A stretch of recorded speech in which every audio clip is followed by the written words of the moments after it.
샛별이랑 개밥바라기. 둘 다 똑같이 금성을 가리키는 말인데 왜 느낌이 다르고 또 다른 정보를 주는 것 같을까요? 어때요? 간단한 질문 같죠? 근데 사실 이 질문이요, 우리 언어가 현실 세계랑 어떻게 딱 붙어 있는지 그 관계를 파고드는 아주 거대한 철학 논쟁의 시작이었습니다. 그래서 오늘은 바로 그 논쟁의 한복판으로 들어가서 프레게와 러셀, 이 두 거인의 치열한 대결을 한번 제대로 파헤쳐 보겠습니다.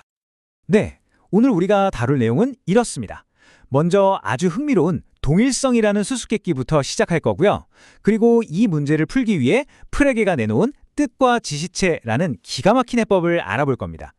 그 다음엔 러셀이 이걸 어떻게 비판했는지, 그리고 위장된 이름이라는 자기만의 대안을 어떻게 제시했는지 살펴볼 거고요. 마지막으로 이 모든 논쟁이 언어와 세계에 대해 뭘 말해주는지 큰 그림을 그려보면서 정리해 보겠습니다.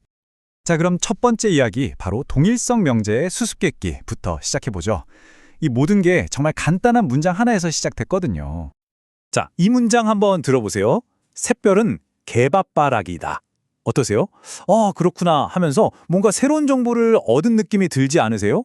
근데 생각해보면 좀 이상해요. 샛별도 금성이고 개밥바라기도 결국 똑같은 금성이잖아요. 그냥 같은 대상을 부르는 다른 이름일 뿐인데 대체 왜 이 문장이 우리한테 이렇게 유용한 정보처럼 들리는 걸까요? 이게 바로 문제입니다. 이걸 논리적으로 한번 따져보면 더 재밌습니다. 샛별은 샛별이다. 즉, A는 A다.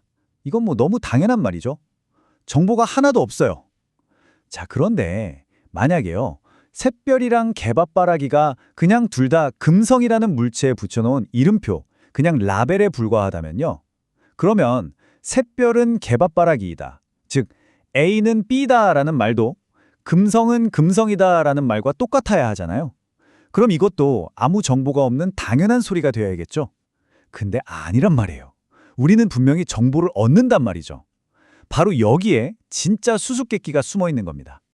자, 그럼 두 번째 파트로 넘어가서 프레게의 정말 우아한 해법을 한번 보시죠. 이 골치 아픈 문제에 대해서 독일의 철학자이자 수학자였던 고틀로프 프레게가 정말 기가 막힌 해결책을 내놓습니다. 그 비장의 무기가 바로 뜻과 지시체라는 두 가지 개념이었어요. 먼저 지시체부터 볼게요. 이건 아주 직관적이고 간단해요. 말 그대로 어떤 이름이 가리키는 실제 세상의 그 대상, 바로 그겁니다. 그러니까 샛별이라는 이름의 지시체는 저 하늘에 떠 있는 금성이라는 행성, 바로 그거죠. 하지만 프레게의 진짜 천재성은 바로 여기서 터져 나옵니다. 바로 뜻이라는 개념을 도입한 건데요. 이 뜻은요, 대상 그 자체가 아니에요. 그게 아니라 그 대상을 우리에게 보여주는 방식 또는 그 이름에 담겨있는 객관적인 정보나 설명 같은 걸 의미합니다. 자, 이 표를 보시면 프레게의 아이디어가 그냥 한눈에 딱 들어오실 거예요. 보세요. 샛별이나 개밥바라기나 지시체는 둘 다 똑같이 금성입니다. 하지만 뜻이 다르죠? 샛별의 뜻은 새벽 동쪽 하늘에서 보이는 행성이고 개밥바라기의 뜻은 저녁 서쪽 하늘에서 보이는 행성이에요. 바로 이거예요. 지시체는 같지만 뜻이 다르기 때문에 이 둘이 사실은 같은 거였다는 말이 우리에게 완전히 새로운 정보가 될 수 있었던 거죠. 정말 명쾌하지 않나요? 프레게는 여기서 한 걸음 더 나아가서 뜻이라는 게 그냥 개인의 주관적인 느낌 같은 게 아니라는 걸 강조하고 싶었어요. 그래서 망원경 비유를 들었죠. 자, 상상해보세요. 저 멀리 있는 행성, 그 실제 대상이 바로 지시체입니다. 그리고 우리가 망원경 렌즈로 그 행성을 보잖아요. 그 렌즈에 맺히는 객관적인 이미지. 이건 누가 봐도 똑같죠? 이게 바로 뜻이라는 겁니다. 반면에 그 이미지를 보고 내 눈에 망막에 맺히는 상이나 내가 개인적으로 느끼는 감상, 그건 주관적인 관념일 뿐이고요. 자, 세 번째 파트, 러셀의 도전입니다. 프레게의 이론 정말 우아하고 강력했지만 이걸로 모든 게 해결되지는 않았습니다. 모두를 만족시키진 못했죠. 바로 그때 영국의 천재 철학자 버트런드 러셀이 딱 등장해서 잠깐만요, 그 이론에 치명적인 문제가 있습니다 라고 외친 겁니다. 러셀의 비판은 아주 날카롭고 간단했어요. 뜻? 그거 없어도 됩니다. 언어가 어떻게 작동하는지 설명하는데 굳이 필요 없는, 괜히 문제를 복잡하게만 만드는 군더더기일 뿐입니다. 딱 이렇게 말한 거죠. 그러면서 러셀이 아주 날카로운 질문을 하나 툭 던집니다. 좋아요, 프레게 씨. 그럼 둥근 사각형은 어떻게 설명할 겁니까? 하고요. 생각해 보세요. 둥근 사각형이라는 말, 뜻은 있죠. 무슨 말인지 우리 다 알잖아요. 그런데 실제로 세상에 둥근 사각형이라는 지시체가 존재하나요? 없죠. 프레게 이론에 따르면 지시체가 없는 이름은 의미가 없어져 버리거든요.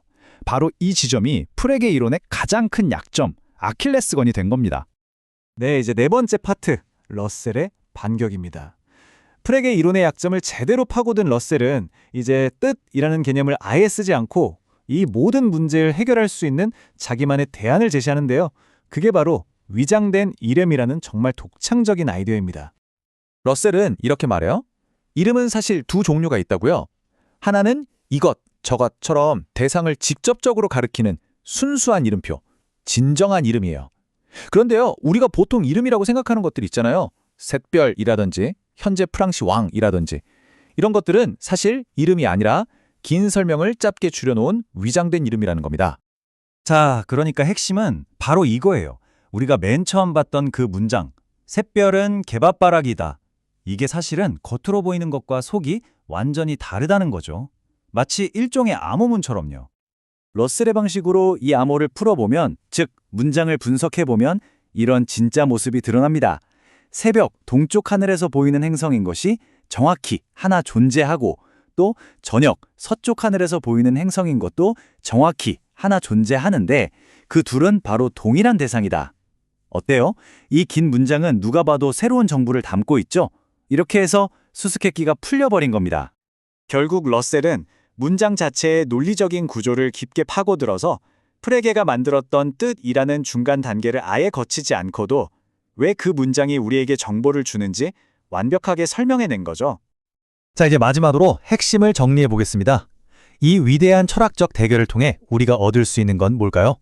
그건 바로 우리 언어와 이 세계가 맺는 관계를 바라보는 근본적으로 다른 두 가지 시각입니다. 두 이론의 차이를 이 표로 한번 비교해 볼까요? 프레게에게 샛별은 뜻과 지시체라는 두 개의 층을 가진 이름이었죠. 하지만 러셀에게 샛별은 그 자체로는 아무 의미가 없는, 분석을 통해서만 진짜 의미가 드러나는 위장된 이름일 뿐이었어요. 말하자면 프레게는 이름과 대상 사이에 뜻이라는 의미의 층을 하나 더 쌓아 올렸다면 러셀은 그 층을 아예 없애버리고 이름 안에 숨겨진 논리적 구조를 파헤친 셈입니다.